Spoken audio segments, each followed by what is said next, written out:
এই বঙ্গোপসাগর, যা একদিকে জীবন ধারণের ভিত্তি, অন্যদিকে রহস্যের আধার। কক্সবাজারের টেকনাফ উপকূল বরাবর এই সাগরেই লুকিয়ে আছে অগণিত জীবিকা আর হাজারো স্বপ্ন। কিন্তু গত কয়েকদিনে এই উপকূলের এক জালে যে অলৌকিক ঘটনা ধরা পড়ল, তা বহুদিনের হতাশা দূর করে এনেছে নতুন আশা। এটি কেবল মাছ নয়, এটি প্রকৃতির আশীর্বাদ। এটি মৌলভী হাফেজ আহমেদের জালের এক অবিশ্বাস্য গল্প। সময়টা ছিল শুক্রবার বা শনিবার দুপুরের পর। মৌলভী হাফেজ আহমেদের মালিকানাধীন টানা জাল নিয়ে ট্রলারটি ফিরে আসছিল মহেশখালী পাড়া সংলগ্ন সাগর থেকে। তাদের প্রত্যাশা ছিল স্বাভাবিক, কিন্তু যখন জাল টেনে তোলা হলো, তখন চোখ কপালে ওঠার দশা। জালে ধরা পড়েছে মাছের এক বিশাল স্তূপ। এত মাছ একসঙ্গে কেউ কখনো দেখেনি।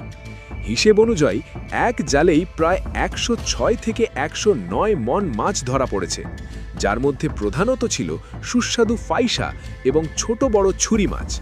এই বিপুল পরিমাণ মাছ দ্রুত বিক্রি হয় প্রায় 30 লাখ টাকায়। এটি টেকনাফের স্থানীয় মৎস্যজীবীদের অর্থনীতিতে এক নতুন প্রাণ সঞ্চার করেছে। জালের সঙ্গে যুক্ত সকল জেলে শ্রমিকের মুখেও হাসি ফুটেছে। মৌলভী হাফেজ আহমেদের এই সফলতা মৎস্যজীবীদের জন্য এক নতুন আশার বার্তা নিয়ে এসেছে। এই সোনার জাল যেন প্রমাণ করে দিল, অধ্যবসায়, ধৈর্য এবং প্রকৃতির প্রতি বিশ্বাস রাখলে ভাগ্য ফিরবেই। টেকনাফের মৎস্য বিপ্লব কি এই সিজনের প্রথম ঝলক? এই অঞ্চলের মৎস্য সম্পদ রক্ষায় আমাদের আরও কি করা উচিত? চিন্তা রইল আপনার জন্য। ভিডিওটি ভালো লাগলে সাবস্ক্রাইব করুন। ধন্যবাদ।